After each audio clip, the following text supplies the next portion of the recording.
বিড়ি শিল্পের ওপর অগ্রিম আয়কর প্রত্যাহার, শ্রমিকদের মজুরি বৃদ্ধি সহ 4 দফা দাবি জানিয়েছে বাংলাদেশ বিড়ি শ্রমিক ফেডারেশন। জাতীয় প্রেসক্লাবের সংবাদ সম্মেলনে সংগঠনের নেতারা এই দাবি জানান। এ সময় সিগারেট ও বিড়ির করের বৈষম্য দূর করতে সরকারের প্রতি আহ্বান জানান তারা। ঐশী গোস্বামী প্রমাণ রিপোর্ট। বৈষম্যহীন ও টেকসই অর্থনৈতিক ব্যবস্থা গড়ার প্রত্যয় নিয়ে 2025-26 অর্থ বছরের বাজেট পেশ হয়েছে সোমবার।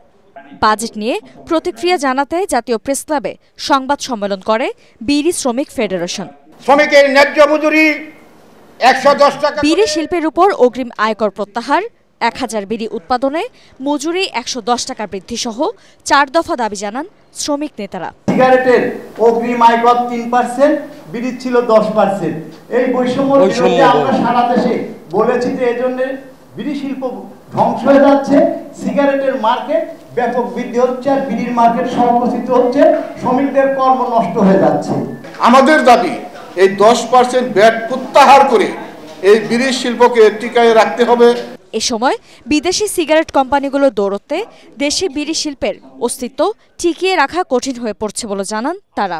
লক্ষ লক্ষ হাজার যে শ্রমিক আছি, তা আমরা নিজেরাই কর্মসংস্থান করি, এইটার উপর বেঁচে আছি, আর কোনো উপায় নেই আমাদের। অতএব এই বিড়ি শিল্প বন্ধ করা যাবে না। বিড়ি শিল্প বন্ধ করার আগে এ পেশায় জড়িত 20 লাখ শ্রমিকদের কর্মসংস্থান সৃষ্টির দাবিও জানানো হয় সংবাদ সম্মেলনে। ঐশী গোস্বামী প্রমা, ATN বাংলা, ঢাকা।